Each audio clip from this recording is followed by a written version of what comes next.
이 시간에 우리 하나님 말씀 보도록 하겠습니다. 모두 자리에 일어나셔서 갈라디아서 1장 11절부터 24절까지 말씀을 교독으로 봉독하겠습니다. 갈라디아서 1장 11절 302쪽가량에 있습니다. 11절을 제가 먼저 읽겠습니다. 형제들아, 내가 너희에게 알게 하노니 내가 전한 복음은 사람의 뜻을 따라 된 것이 아니니라.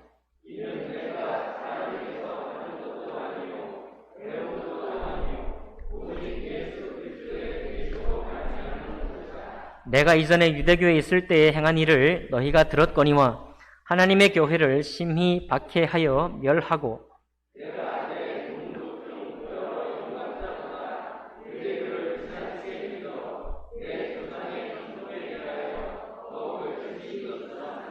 그러나 내 어머니의 태로부터 나를 택정하시고 그의 은혜로 나를 부르시니가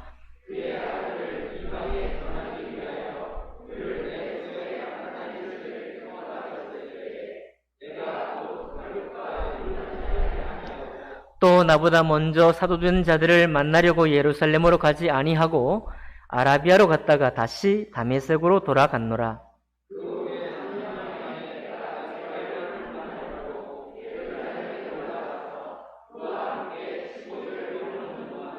주의 형제 야고보 외에 다른 사도들을 보지 못하였노라.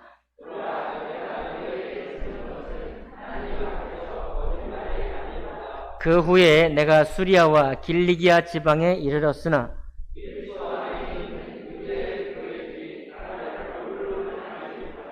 다만 우리를 박해하던 자가 전에 멸하려던 그 믿음을 지금 전한다 함을 듣고 나로 말미암아 하나님께 영광을 돌리니라. 아멘. 말씀과 예배를 위해 기도합니다. 거룩하고 복되신 아버지 하나님 감사합니다. 어찌 주님께서 하늘 보좌를 버리시고 저희들을 사랑하시되 끝까지 사랑하시고 저희들을 하나님의 자녀 삼으시기 위해서 이 땅에 오셔서 우리 모든 죄를 사하시고 우리를 건지신 사랑을 감사합니다. 하나님, 길을 알지 못하고 목적지를 알지 못했던 우리에게 하나님의 신령한 길과 또 우리 사람의 깊은 영혼이 주님을 영원히 소망하는 그 소망을 따라 살 수 있도록 저희들을 인도해 주시니 감사드립니다. 하나님, 몸된 교회를 사랑합니다. 하나님, 함께 성도된 우리 지체들을 사랑합니다. 그 안에서 주님의 사랑이 더욱더 자라며 그 안에서 우리가 풍성한 사랑의 교제를 나눌 수 있도록 축복하여 주옵소서. 그러므로 우리의 교제를 바라보며 또 엿보며 저 교제 안에 내가 함께 있겠노라, 함께 있고 싶다고 하는 그런 소망이 우리 주변 인근에 우리 지인들에게 알려질 수 있도록 저희들을 인도해 주옵소서. 예배의 모든 것을 주님께 의탁하며 홀로 영광 받으실 주님을 찬양할 때 귀하신 우리 주 예수님 이름으로 감사하며 기도하옵나이다. 아멘. 자리에 앉으시겠습니다. 오늘 읽은 말씀을 본문으로 해서 예수 그리스도로 말미암은 믿음이라는 제목으로 하나님 말씀 나누겠습니다. 어떤 분들이 그런 분들이 있어요. 먼지 한 토를 인정하지 않는 그런 깔끔함을 가진 분들이 있습니다. 뭔가 모든 것이 주변에 가지런하게 정돈되어 있어야만 마음이 놓이는 사람이에요. 화장실에 수건이 정확한 위치에 놓여 있고 또 수건을 한 장 쓰면 그 즉시로 보관된 수건을 꺼내가지고 거기에 채워 넣어야만 속이 시원한 사람들. 세면 도구도 완벽하게 놓여져 있어야 되고요. 사용한 비누도 이런 사람이 있나요? 사용한 비누도 드라이기로 말려가지고 물이 고이지 않도록 해서 비누통에 보관하는 사람. 그런 분이 옆에 안 계셔서 감사하죠. 샤워 후에 욕실에 물 한 방울 용납하지 않는 사람. 못 살죠. 이런 사람하고 같이 살기 쉽지 않겠습니다. 이런 사람을 결벽증이 있는 사람이라고 그래요. 결벽증이 있는 사람은 더러움이나 무질서함을 참지를 못한다고 합니다. 우리 정도의 차이는 있겠지만 말이죠. 근데 모든 것에 결벽증을 가지고 있지는 않아요. 결벽증이. 그러니까 어떤 것은 허당이에요. 이를테면 방 정리는 안 한대. 자기 방 정리는 안 하는데 손을 굉장히 많이 씻어서 보통 사람은 이제 옛날 우리 시골 어르신들 옷에 씩씩 닦고 그냥 고추도 따가지고 닦고 드시고 그랬는데 이 사람들은 방 청소를 하지 않으면서 자기 손을 씻되 비누로 자기 마음에 깨끗하다는 생각이 들 때까지 씻는데요. 가족들이 그걸 보고 야, 너 방은 이렇게 어질러 놓고 썸만 그렇게 씻는데 그래놓고 결벽증이냐? 가족들도 이 사람을 의심한다는 거예요. 모든 것을 결벽하지 않다는 겁니다. 남자들 같은 경우는 화장실에서 용변을 보고 이게 튀지 않을까 불안감에 시달리기도 하고요. 자신이 만지는 물건이 더럽혀지지 않을까, 물건 만질 때 굉장히 신중해져서 어떻게 해요? 어떻게 만져요? 장갑을 끼고 손수건으로 손잡이를 감싸고 그렇게 만지고. 이런 사람 있죠? 엘리베이터에 있는 버튼을 누를 때 너무 많은 사람이 눌러가지고 더럽혀졌다고 생각하고 손 말고 이렇게 누른다든지 아니면 무슨 도구로 이렇게 누른다든지. 공중 화장실 얼마나 많은 사람들이 들락날락 합니까? 그런 문을 휴지로 감싸고 닫는 사람들 많이 있다고 합니다. 그래서 우리도 아마 여러분 중에도 정도의 차이는 있겠지만 이런 사람들이 아마 이런 몇 가지 습관이 있는 분이 있으리라고 생각을 해요. 근데 이게 심해지면 결벽증 환자까지 됩니다. 이런 사람 중에 유명한 사람이 농구선수 서장훈. 제가 알지 못하지만 바로 이 결벽증 때문에 이혼까지 했다라는 뭐 그런 얘기 있고요. 소설가 우리 최만식 선생도 그랬고, 피아니스트 글렌 굴드라는 유명한 피아니스트가 있는데요. 이 사람도 이런 결벽증에 시달렸다라고 합니다. 제가 왜 오늘 결벽증부터 시작을 했을까요? 오늘 우리가 읽은 이 갈라디아서에 있는 이 본문에 사도 바울이 마치요. 사도 바울이 여러분과 제가 지금 말씀 나눌 때 예수 그리스도로 말미암은, 예수 그리스도라는 이 제목을 우리가 누누이 많이 보고 있는데, 오늘 이 사도 바울은 예수 그리스도에 대해서 어떤 누구보다도 결벽증이 있는 것 같이 행동하고 있습니다. 아마 정도의 차이가 있다고 말씀드렸죠. 여러분 가운데 혹시 결벽증에 어떤 습관이 있는 분이라고 한다면 왜 바울이 예수 그리스도를 향해서 이 결벽증을 가지고 싶어 할 만큼이나 이 중요한가를 오늘 깨달으시기를 바라고요. 결벽증이 전혀 없는 분들은 혹시 내가 평생 살면서 누군가 결벽증이 있다고 한다면 그 사람을 이해할 수 있는 유일한 방편이 뭐냐면 내 신앙에 예수 그리스도를 향한 결벽증이 있어야 되겠구나, 결벽증과 같은 어떤 부분이 있어야 되겠구나 라고 적용해 보시기를 바랍니다. 1장 우리 지난주에도 같은 말씀을 우리가 보았어요. 1장 1절에 보니까 사람들에게서 난 것도 아니요 사람으로 말미암은 것도 아니다 그래요. 자기가 사도된 것이. 오늘 11절 보니까 형제들아 내가 너희에게 알게 하노니 내가 전한 복음은 사람의 뜻을 따라 된 것이 아니고 내가 사람에게서 받은 것도 아니고 사람에게서 배운 것도 아니고 오직 예수 그리스도의 계시로 말미암은 것이다 라고 말합니다. 마치요, 우리가 만약 어떤 선생이나 어떤 목사님이나 어떤 사람에게서 이 복음을 받고 이 사람에게서 복음의 안내를 받아서 했다면 마치 무슨 불결한 것처럼, 마치 무슨 심각한 문제가 있는 것처럼 사도 바울이 지금 말하고 있는 거예요. 그렇게 말하면서 사도 바울의 신앙의 핵심이 뭐냐면, 나는 내가 가진 이 믿음은, 내가 받은 이 복음은 어떤 사람의 도움이나 어떤 사람의 중간적인 중재자의 도움을 받은 것이 아니라 직접 예수 그리스도의 드러남으로 내가 말미암은 믿음이다라고 선언하고 있는 것입니다. 너무 심한 것처럼 들려요. 갈라디아서는 이 말씀이, 이런 메시지가 계속 반복이 되고 있다는 사실을 보면, 여러분, 이 대서도가 왜 이렇게 말하는 데는 분명히 이유가 있을 것이다. 그렇죠? 그리고 아마 이렇게 말하는 데는 자기 스스로의 신앙만 변호하기 위해서가 아니라 같이 함께 구원받은 여러분과 나에게 우리 신앙의 근본 바탕, 우리 신앙의 근본 출발이 어디에서 예수 그리스도의 계시, 그분을 만나고 그분으로 인해서 우리의 신앙이 되어가는 모든 경험들, 바로 거기에 우리의 믿음이 기초가 있어야 한다는 것을 사도 바울이 말하고 있는 것입니다.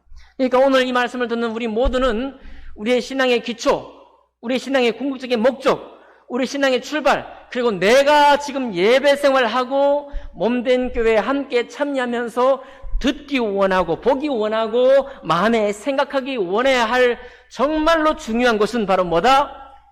예수 그리스도다 라는 것을 오늘 기억할 수 있기를 원합니다.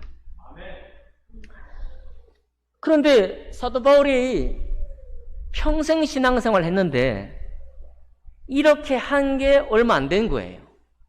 그러면 예수 그리스도에게 대한 이런 결백증이 있는 만큼의 신앙이 시작되기 전에는 어떻게 살았느냐? 13절에 나오죠? 내가 이전에 유대교에 있을 때 행한 일을 너희가 들었거니와 하나님의 교회를 심히 박해하여 멸하고 내가 내 동족 중 여러 연갑자보다 유대교를 지나치게 믿어 내 조상의 전통에 대하여 더욱 열심히 있었으나. 사도 바울은 하나님을 믿는 신앙이 있었습니다.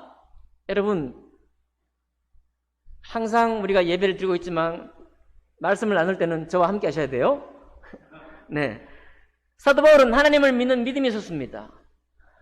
그냥 하나님의 의지하는 믿음만이 아니라 성경에 있는 구약 말씀을 아주 연구하고 묵상하고 암송하고 그 구약 말씀을 지키려고 애를 쓰는 그야말로 신자 중에 신자가 바로 사도 바울이었습니다. 그런데 그 결과가 뭐냐니까 말씀을 깨닫는 깨달음도 있었을 겁니다. 왜? 우리가 일반 책을 보더라도 그 책을 깨닫지 못할 때하고 깨달을 때가 다른 것처럼 구약 성경의 말씀을 예수 없이 볼 때도 성경 말씀을 깨닫기는 했을 것이고 그 깨달아가는 말씀의 기쁨도 있었을 것입니다. 그런데 그 결과가 뭐냐면 하나님의 교회를 심히 박해하는 결과를 가졌다. 뭐 할 때? 유대교를 지나치게 믿었다. 지나치게 믿었단 말은 과도하게 믿어서 잘못했단 말이 아니라 믿으려면 이렇게 믿어요. 믿으려면 그냥 믿으려면 그냥 확실히 믿어버린 겁니다. 대충 어설프게 믿은 게 아니에요. 여러분, 하나님을 믿고 성경 말씀을 믿되 대충 믿으면 안 되고 열심을 내서 믿어야 됩니다. 힘에 지나치게 믿어야 되는 거예요. 그렇게 해서 내 조상의 전통에 대하여 더 열심히 썼다. 여러분, 유대교는 성경 말씀을 정말 귀히 여깁니다. 첫 번째, 하나님을 당연히 유일한 참신으로 섬겨요. 동시에 하나님의 이 거룩한 말씀을 나의 일상 삶에 적용할 때 어떻게 하는 것이 말씀에 어긋나지 않고 어떻게 행동하는 것이 말씀에 부합한지를 끊임없이 연구한 사람들이 유대교 사람들입니다. 그러니까 주일날 어떻게 하는 것이 하나님의 거룩한 공간에 있는 것이고 뭘 만지지 않아야만 뭘 만지면 하나님 앞에 부정한지를 세목을 점점 이렇게 만들어서 하나님을 섬기기 원했습니다. 이만큼 확실히 섬긴 사람이 어디 있어요, 세상에? 신을 그냥 내 필요할 때 그냥 섬기고 이런 게 아니라 하나님 말씀이 제일 우선입니다. 너무 멋진 것 같아요. 일견 듣기에 너무나 아름다운 신앙 같습니다. 그런데 사도 바울의 또 다른 결론, 여러분, 말씀을 묵상할 때 기쁨도 있었겠지만 사도 바울의 또 다른 결론, 똑같은 이 사도 바울의 결론이 뭐냐면 하나님의 교회를 심하게 핍박하는 것이고 그의 눈에는 살기등등한 눈빛을 가진 것, 이것이 사도 바울의 결론이에요. 또 다른 결론입니다. 예, 모든 사람 누가 봐도 이 사람만큼은 하나님을 참 잘 믿는 사람이야, 이 사람은 정말 성경을 사랑하는 사람이야, 다 이런 칭호를 얻을 만큼 존경받는 사람이었습니다만은 또 다른 사도 바울의 모습은 살기등등한 눈빛을 가지고 있었다는 얘기입니다. 어떻게 이럴 수 있을까요? 여러분, 우리의 신앙과 믿음이 나의 어떠함, 내가 어찌함으로 말미암게 되면 이런 모순에서 벗어날 길이 없습니다.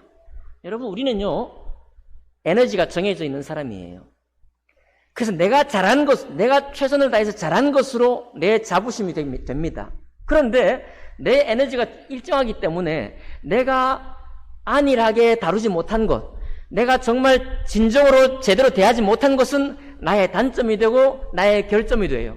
그러면 나의 잘한 것으로 인한 자부심을 가지고 나의 단점과 결점이 드러날 때 이것을 방어하려고 하고 또 그것을 지적하는 사람을 공격하려고 합니다. 나에게 시작됐기 때문에 내가 받아들인 성경 말씀, 내가 알고 있는 하나님께로부터 내가 내 믿음을 시작했기 때문에 모든 판단의 우선 기준이 나예요, 나.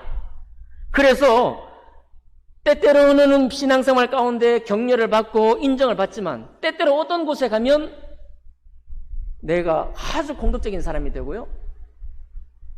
내가 나를 방어하기에 급급한 사람이 되고 맙니다. 사도 바울이 그걸 잘 보여주고 있는 거예요. 다시 정리해 드릴까요? 하나님 말씀을 누구보다 더 잘 연구하고 그 말씀을 지키려고 애를 쓴 사람이고 유일한 신이 여호와 하나님이라는 것을 철석같이 믿고 있던 이 사도 바울이 오히려 하나님의 교회, 주님의 전체 계획 가운데서 당신의 독생하신 아들을 보내셔서 모든 율법의 말씀을 완성하시고 이루신 이 예수를 믿는 교회를 핍박하고 심히 박해하고 죽는 것을 마땅하다고 여기고 자기 조상의 전통에 대해서 열심을 냈다는 이 고백을 하고 있는 것입니다. 그러니까 예수 믿대요.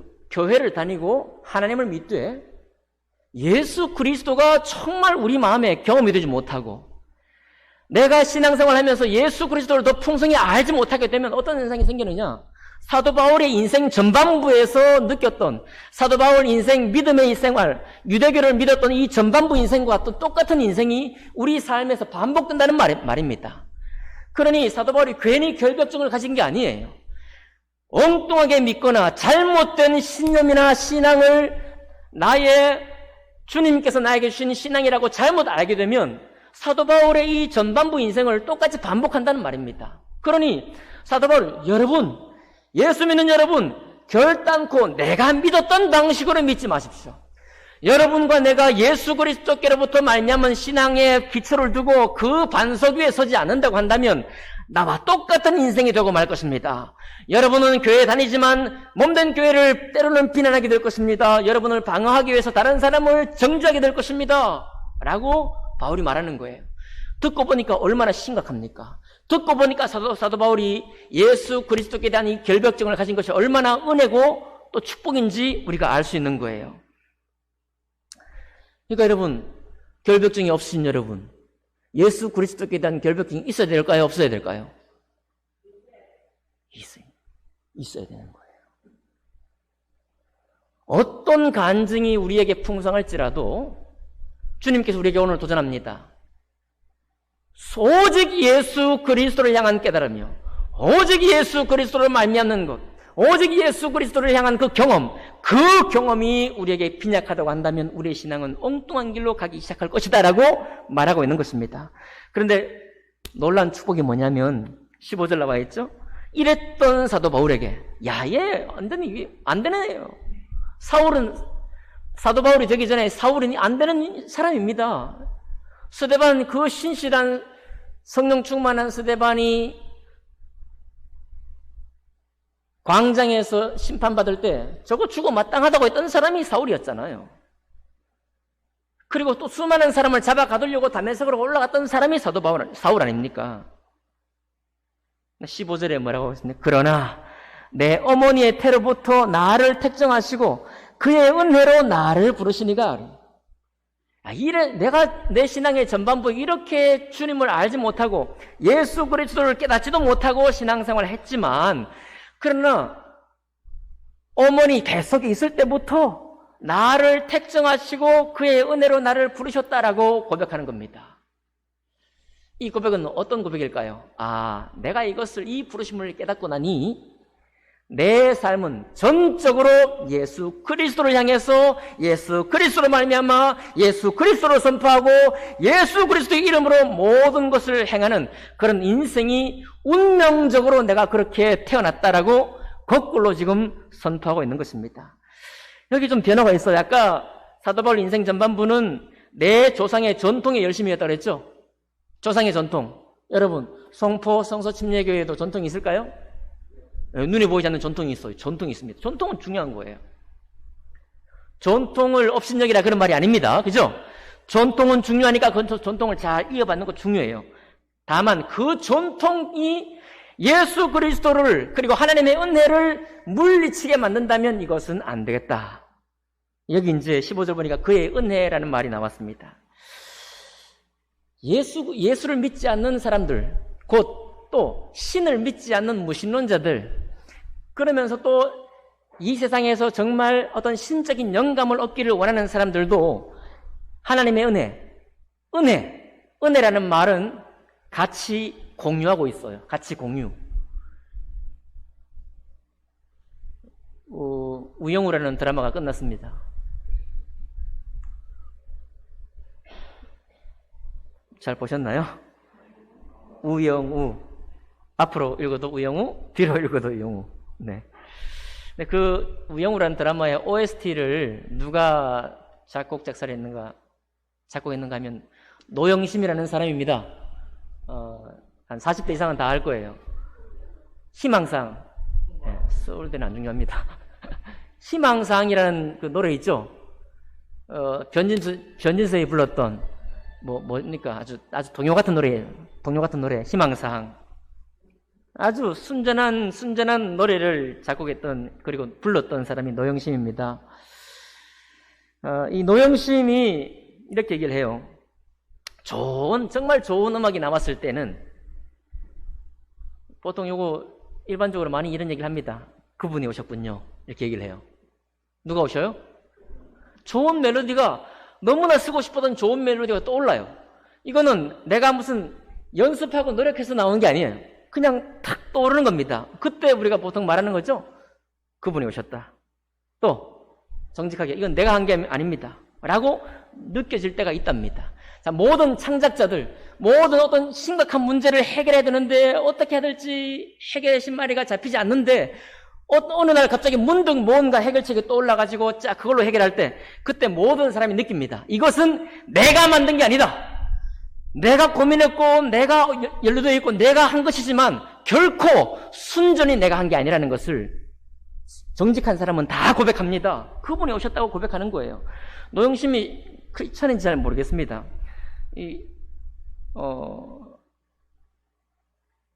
신문이 뭐죠, 우리? 극동방송 말고 신문. 네, 국민일보. 죄송해요. 국민일보에 실린 내용이에요. 그러니까 노영심이 신앙인일 수도 있습니다. 그러나 이 내용은 신앙이 없어도 똑같은 이런 경험을 할 수 있습니다. 네, 그렇게 말했다고 합니다. 그런데 이런 것을 우리가 얻으려면 노영심 같은 경우는 이 영감을 숲에서 얻는데요. 숲에서 걸으면서 말입니다. 우영우가 드라마에서 헤드폰을 끼고 자기 세상에 들어가는 것처럼 이 고백이에요. 저는 숲에 들어갑니다. 아무도 없는 공간과 시간을 찾아갑니다. 그래서 자다가 새벽에 일어나 숲에 들어갔다가 집에 와서 다시 자고 난다고 말했어요. 다른 방해꾼이 없는 시간이죠. 다른 사람이 없는, 어떤 사람, 어떤 소리도 없는 숲 속에 들어가서 혼자만의 시간을 가지면서 무엇이 오기를, 뭔가의 착상이, 뭔가의 생각이 떠오르기를 기다린다는 겁니다. 이거 신이 없어도요, 무신론자들도 다 하는 행동이에요. 그러니까 여러분, 무신론자라고 해서 하나님을 믿지 않는다고 해서 그분이 신성 자체를 거부하느냐? 아니에요. 그런 사람일수록 도리어 만물의 신성을 인정합니다. 신성, 만물의 신성, 우주의 신성, 모든 사람 안에 신성이 있다는 것을 인정해요. 그러니까 이 은혜는 믿는 사람이나 믿지 않는 사람이나 다 공유하는 거예요. 근데 여러분, 신앙이 이 지점에서 끝나버리면 예수 믿는 게 아닙니다. 그건 우리가 젊은 날에 정말 간절히 사모하는 것이고요. 우리가 때로 이 세상을 끝날 때까지 내가 정말 귀한 작업을 하고 있을 때, 정말 뭔가가 필요할 때, 그때 항상 반복되는 경험입니다. 그러니 그 순간을 우리가 만나길 원하는 거예요. 여러분, 믿는 사람이나 믿지 않는 사람이나 그 순간이 자주 있기를 원하는 겁니다. 그래야 좋은 작품이 나와요. 그래야 좋은 문장이 나옵니다. 그래야 좋은 설교가 나와요. 네, 그러겠죠? 다 그런 축복이 있기를 바랍니다. 사도 바울은 이 중간적인 은혜에서 머물지 않았습니다. 16절에 보니까 그의 은혜가 그냥 마냥 은혜, 마냥 어떤 신성, 사물의 신성, 거기에 그치는 게 아니라 16절 같이 읽겠습니다. 16절 시작. 그의 아들을 이방에 전하기 위하여 그를 내 속에 나타내시기를 기뻐하셨을 때에 내가 곧 혈육과 의논하지 아니하고 그랬습니다. 중요한 게 뭐냐면 그의 은혜가 아닙니다. 그냥 거기에 머물면 안 돼요. 거기서 그의 은혜, 특별한 은혜, 세상 어디도 없는 은혜, 그의 은혜가 뭐냐면 그의 아들의 은혜입니다. 아들의 은혜. 예수 그리스도의 은혜예요. 그분의 은혜, 주님의 은혜, 예수 그리스도의 은혜를 통하지 않는 은혜, 그분의 예수 그리스도로부터 말미암지 않은 은혜, 이 모든 것은 안 믿는 사람들 다 공유한다 이 말이에요. 예수 믿고 교회를 세웠다고 하는 우리가 예수 빼고 그런 은혜를 계속 말하고 그 은혜 안에만 있다고 한다면 우리는 사도 바울의 전반기 신앙인이에요. 유대교를 믿는 신앙과 크게 다르지 않는 신앙이라 그런 말입니다. 그러니 오늘도 중요한 건 뭡니까? 그의 아들이에요. 그의 아들 누구요? 예수 그리스도. 노영심이 이렇게 말했습니다. 드라마 제작자가요, 이 우영우란 이 정말 순전한 이 드라마의 OST를 누구에게 맡길까? 수많은 작곡가가 있지 않겠습니까? 수많은 작사가 있지 않겠어요? 그 중에 노영심을 찾았다 이 말입니다. 왜 찾았을까요? 노영심이 이렇게 고백했습니다. 나여야만 하는 확고함이 있었던 것 같아요. 나여야만 하는. 왜냐하면 노영심은 정말 순전한 사람이거든요. 그 마음에 정말 그 깨끗한 동심과 같은, 신문에 보니까 나이가 55세예요. 만 나이 55세니까 우리 한국 나이로 하면 56세든지 57세든지. 그런데도 어릴 적 동심 같은 그런 마음을 가지고 있어요. 그러니까 이 드라마 만든 사람의 OST를 누구에게 맡길까 쫙 스캔을 쫙 해보지 않겠습니까? 뭐 수많은 작곡가 스캔을 했겠어요? 딱 떠올랐겠죠? 노영심이다. 이거는 노영심이 해야 된다 했겠죠. 나여야만 하는 확고함이 있었던 것 같다. 그리고 그 기대에 부응해야겠다라고 하는 그런 사명 같은 것을 노영심이 느꼈다고 합니다. 그래서 그 드라마 대본을 보면서 거기에 가장 어울리는 곡조, 도, 솔도, 도, 솔도, 뭐 이렇게 그런 걸 반복하는 리듬을 그렇게 떠올렸다고 하는 거 아니에요? 여러분, 왜 예수입니까? 하다못해 드라마 OST를 만드는 사람도 노영심이어야만 하는 이유가 있어서 그를 뽑았다고 하는데 왜 예수여야 합니까? 왜 예수 그리스도가 우리 믿음의 출발이요, 우리 믿음의 반석이요, 그분이 우리의 소망이요, 그분이 우리의 목적이 되어야 합니까? 이유가 있죠.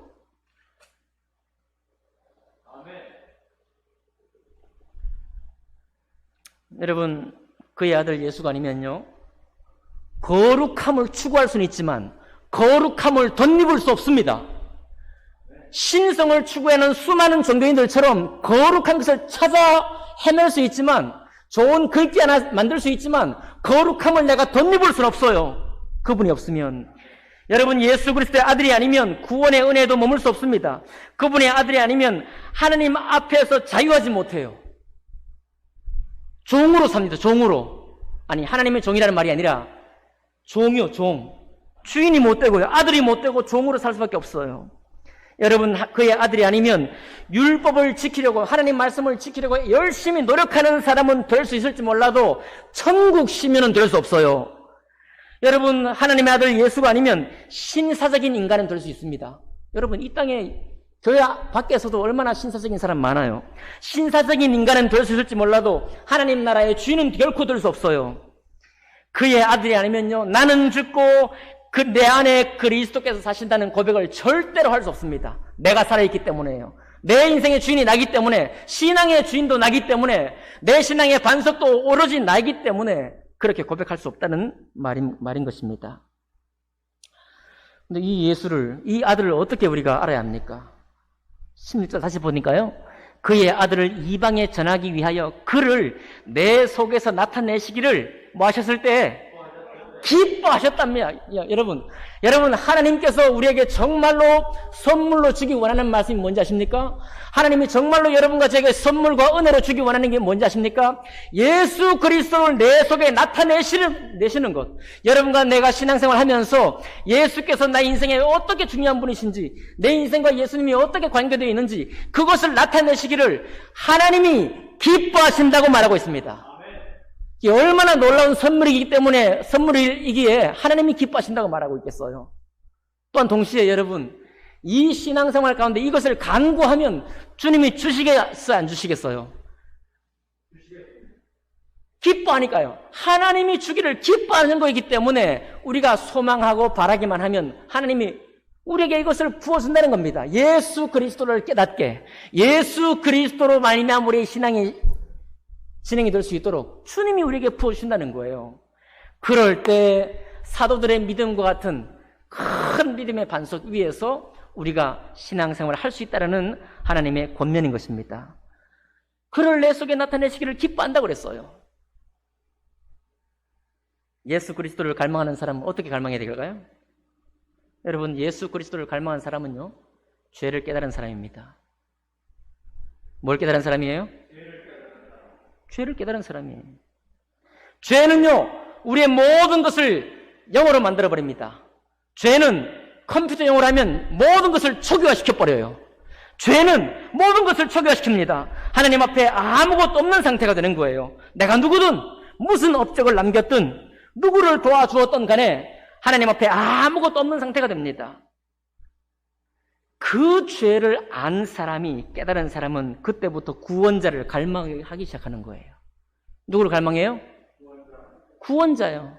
여러분, 인생이 잘 되고 내 문제를 해결되고 이거 내 눈앞에 급한 문제지만 그것보다 내 영혼이 너무나 깊이 중요하기 때문에 어떤 것을 잘 하여도 내 영혼의 깊은 만족과 참된 평안이 없기 때문에 그것을 갈망하는 겁니다. 구원자 예수를 갈망하기 시작하는 거예요. 내 있는 모습 그대로 받으시는 주님을 넘어서서 내 영혼의 반석, 내 영혼을 영원히 쉴 수 있는 항구에 닿기를 그때부터 갈망하기 시작하는 것입니다. 바로 그 앞에 예수 그리스도께서 계시는 거예요. 왜냐하면 예수님은 바로 그런 사람을 위해서 이 땅에 오셨기 때문에 그래요. 그리스도가 아니면 우리 신앙이 비가 오고 창수가 날 때 다 쓸려 내려가는 신앙과 같다. 그 말이 그 말입니다. 그 말이 그 말이에요. 여러분, 그러니까 우리의 신앙 가운데에서 우리의 자랑할 바요. 사도 바울이 어딘가 다른 데 고백했잖아요. 나는 예수 그리스도만 자랑하노라. 그분으로 말미암았기 때문에 그래요. 그분께로부터만 내가 하나님을 온전히 알 수 있고 성경 말씀을 깨달을 수 있는 유일한 키, 유일한 열쇠가 우리 예수 그리스도 때문이기 때문입니다.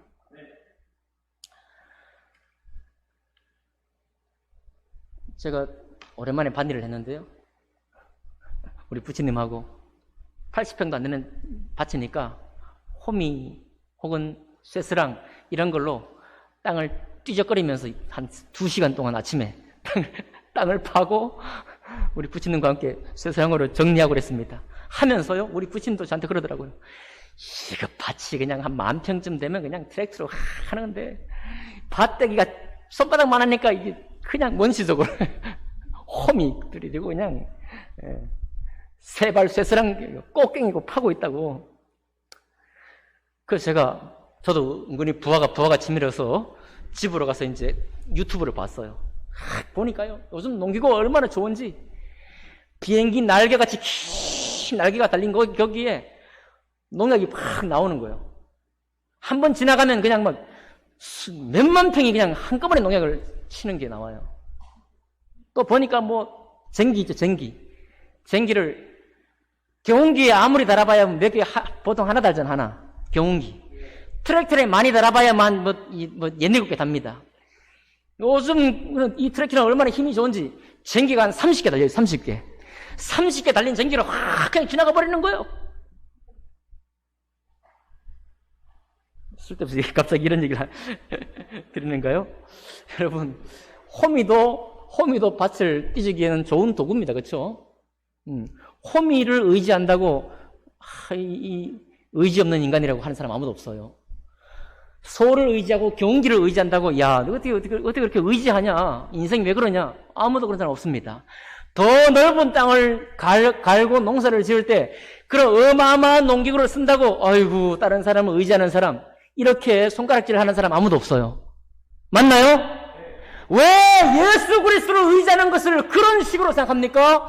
예수 그리스도로부터 우리의 신앙이 말미암는다는 것을 무슨 의지가 없고 말이죠. 뭐 그렇게 죄를 많이 지었다고 이렇게 생각하는지 모르겠어요. 사람은 도구를 활용하게 되었습니다. 예수님 우리의 도구란 말이 아니라 우리 영혼을 주님께로 인도하시고 선한 하나님의 사람으로 만들어 가실 때 그 첫 출발부터 모든 과정부터 목적지까지 오직 예수 그리스도로 말미암을 때 이 신앙이 된다고 선언하고 있는데 왜 이렇게 하는 것을 거절하겠냐 이 말입니다.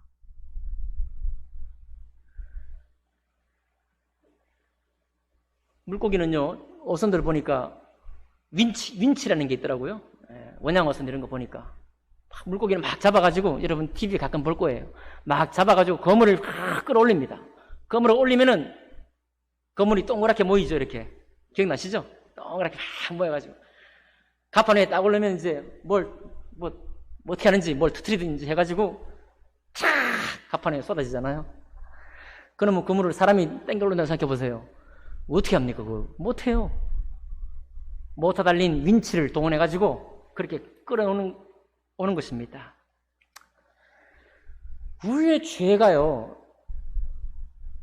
사도 바울의 전반기 신앙이 어떻게 역사했습니까? 그 죄 문제가 풀리지 않으니까 말씀을 사람을 죽이는 데 사용하는 거예요. 사람을 죽이는데 유일한 하나님을 믿는 것도 자기 영혼을 온전히 만족하지 못했습니다. 살기 등등한 눈빛을 만들어냈다니까요. 그 영혼의 포구, 영혼의 안전한 포구에 있지를 못하니까 무슨 신앙을 해도, 어떤 노력을 해도, 치열한 노력을 하고 치열하고 열정적으로 신앙을 해도 그 결과는 정죄를 넘어서지 못했습니다. 다른 사람을 비난하는 것을 넘어서지 못했어요. 자기가 잘한 선한 덕성 때문에 우월감을 누린 것 가지고 자기의 못난 것, 죄된 부분을 가리려고 하는 이런 신앙에서 벗어날 수 없다는 것입니다. 여러분, 해결 받으세요. 우리는 죄인입니다. 내가 덕성 있게 잘하나, 덕성 없이 못하나, 잘한 것 때문에 못한 것 때문에가 아니라 우리는 본질상 죄인이에요. 아멘 합시다. 우리는 본질상 천국에 합당한 사람이 아닙니다. 본질상. 우리는 본질상 진노의 자녀예요. 여러분, 우리는 본질상 마귀의 자식입니다. 본질상. 어떤 누구도 여기서부터 벗어날 수 없습니다. 어떤 누구도. 그것을 잘 보여준 사람이 사도 바울의 전반기 신앙이에요. 그가 마귀의 자식이었기 때문에 하나님의 선한 말씀을 읽었어도, 하나님 말씀을 지키려고 애를 썼어도 그 눈빛에서 세기등등한 마음을 씻지를 못했던 것입니다. 그러나 그의 아들을 이방에 전하기 위하여 그를 내 속에 나타내시기를 기뻐하셨을 때 내가 그렇게 잘못했는데도 불구하고 주님께서 나를 지명하셨어. 어떻습니까? 사도 바울은요, 구원받는 순간부터 사명받은 사람이에요. 왜요? 사람에게서 난 것도 아니었죠. 사람으로 말미암은 것도 아니었죠. 사람에게서 배운 것도 아니었죠. 오직 예수 그리스도의 계시로부터 신앙이 시작되었기 때문에 나를 이끌어가는 분은 누구시다? 내 삶을 지도하실 분은 누구시다? 운명적으로 어머니 태에서부터 나를 부르시고 나를 사용하기를 기뻐하시는 분이 우리 주 예수 그리스도시다. 그 고백이 사도 바울을 이끌어간 겁니다. 그래서 바울 서신에 어떤 것을 보더라도 항상 예수 그리스도를 고백하고 있어요. 많은 분량을 사용해서 예수 그리스도를, 그가 깨달은 예수 그리스도, 사역하면서 더욱더 풍성하게 발견한 예수 그리스도를 계속 고백하고 있는 것입니다. 그냥 편지의 형식상에 맞추려고 쓴 게 아니에요. 여러분, 예수 믿으십니까? 예수에만 하는 확고한 믿음이 있습니까? 좋습니다. 이제부터는 신앙생활의 모든 것을 우리 성포 성도 침례교를 돌보시면서 모든 봉사도 하시고 모든 섬김을 섬기시되 앞으로 나의 자랑은 내가 깨달은 예수 그리스도가 되게 해 주십시오. 그거를 하나님이 기뻐하신다고 말씀하셨으니까 내가 원하기만 해도 주님은 나에게 부어주실 거라고 내가 믿습니다. 신성을 통해서 좋은 것을 만들 수 있도록, 좋은 생각하고 좋은 문장 쓸 수 있도록, 좋은 개발자가 될 수 있도록, 좋은 작가가 될 수 있도록 해달라고 구하십시오. 그러나 그것보다 더욱더 구할 것은, 오 하나님, 내 인생 전부를 걸고 주님께 간구하오니 내 삶을 통해 내 안에 성경을 통해서 예수 그리스도를 풍성하게 깨닫게 해 주십시오.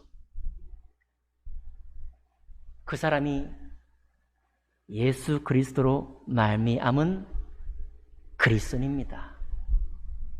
그런 그리스도인 다 되시기를 주님 이름으로 축복합니다. 기도하겠습니다.